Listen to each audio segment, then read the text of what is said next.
Akatambi ka maama wa Becky ng'alombojja ennaku gye yayita mu bambi akakwasa ennaku ono n'avuddeyo n'ayogera amazima. Becky aziikiddwa olunaku olwaleero era nga gabadde maziga meerere wali eri mu kumuziika bambi. Kitalo nnyo, kitalo ddala. Maama wa Becky bambi avuddeyo n'alombojja ennaku gye yayitamu wadde nga abasinga tubadde tumusalira omusango nti yasuula omwana ono n'atayagala kuba nti n'amulabirira, wabula bino byonna biwakanyiza n'agamba nti omwana yamulabirira paka ku myaka 8 wabula embeera we yamusukkako nga naye munnange tayimiridde bulungi. Omwana ono kwe kumutwala mu famire. Katubeere nga atumukuwa emboozi eno abeere nti no aginyumya bulungi.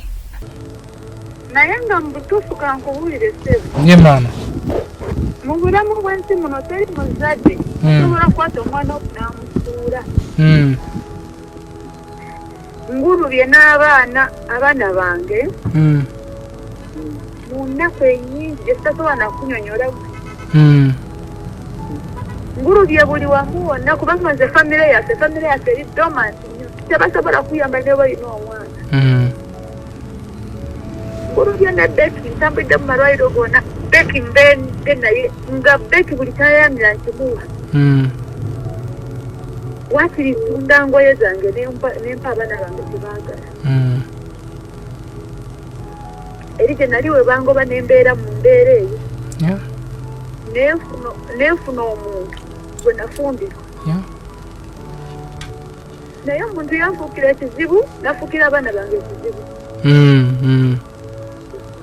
Yakubanga abaana bange, yavuluganga abaana bange, Becky yamukubisanga waaya payipu bonna n'omuto. Kaganda embeera nga bwakubanze bwakuba bo. Nga siina kyakukola. Moreover nali maze okufuna olubuto.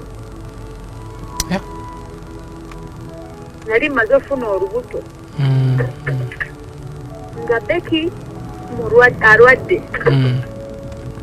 Nga batuggalira mu nnyumba teri kufuluma. Ebiseera bya COVID ebyo nagezangako contactinga abantu banyambe olwa Becky naye nga teri omu anyamba.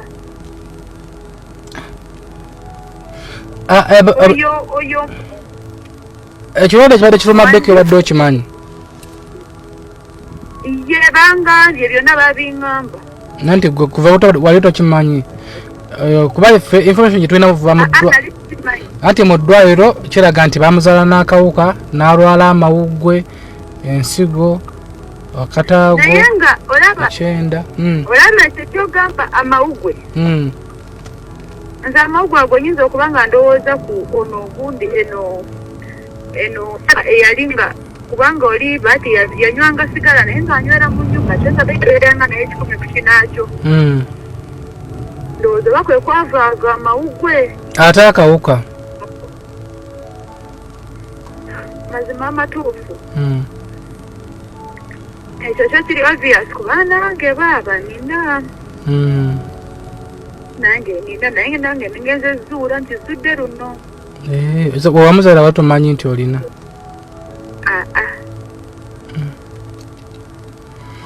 So kaakati taata we kuba gye tugenda okumuziika yo waleka okuba nga si waabwe? Ye waabwe. Anti twebuuza taata we yaani ye? Ye God. Wa famire eno? Wa famire eyo.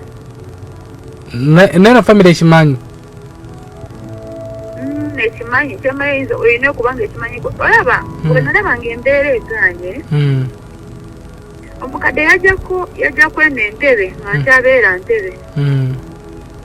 Najjako nga yagala mutwala naye nga jasitaze kumulabako. Ekasinga okumala amaanyi kiri kintu kimu nti omuntu eyajja okulaba omwana eyajja kulaba omwana teyajja wali na nusu 10 ku myaka 8 baite yali n'emyaka 8. Najja buzi n'agira n'engamba ono kiki nga sekidde. Nensirika n'engamba abaana bange sina gwe ngenda obbawo abaana bange njafa nabo kambonewe n'abaana bange bote n'obonaabona nabo embonawo nabo ono ye taata wamusanga wagodi wamusanga wa taata we entebe kiza naye wa mu ntebe omwo yali mu ntebe munaye nange byansobedde dda wakati bano bagambye omwana bamuleke bagende bamuziike eyo bamuziike wa effort bamuziike eyo effort kulwa jamuzaala we 40 engeri gyoddamu nga tematiza olinga nga ddamu nga atwejjako obwejja sibejjako banze kale nze ndi shokti yansuseeko dda kuba olwedde abo abafooti omwana namubaweereza nga wa myaka 9 naye banne tebanzikiriza alina okutunula ku mwana nawe nagenda emulago okumulaba nga bamulina omulago bamuzeyo ne bamukweka kati kyogamba bano ababadde naye abefort ababadde naye ku kitanda ye famire ye bebamukuza abano ababadde bamunonye bebamukuza bebamunzaalisiza era naye nga famire ye babbeka entuufu yeeruwa yo eno gyali ababadde bamujanjaba ku kitanda emulago wangi ababadde bamujanjaba anti taata we omutuufu ye yaaliwa yona yafa kansa bahati halo taata we yali mazima wandibadde mbasinga Becky abadde mulamu nze taata we yandibadde bahati naye lwakuba amazima matuufu si yeire bahati bahati yaliwa ono eyafa kati ati ye taata we omutuufu yaliwa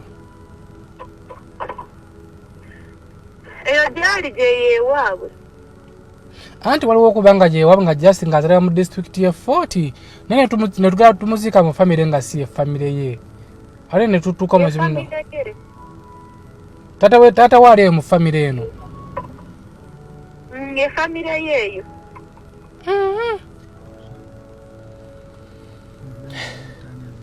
ye mazima kati lwakuba nti just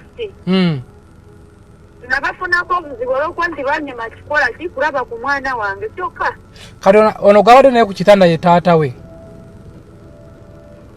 simanyi kuba sibalaba mbankulimbye taata we erinnya lye yaani annaye nze nkubuulira ebintu bya Becky biwanvu ebintu bya Becky biwanvu eri bangamba mutata we tagendangayo kumulaba taata we yali agamba musi ya muzaala nze gwolaba nali nyina ekizibu kyange nganze yali yamwegaana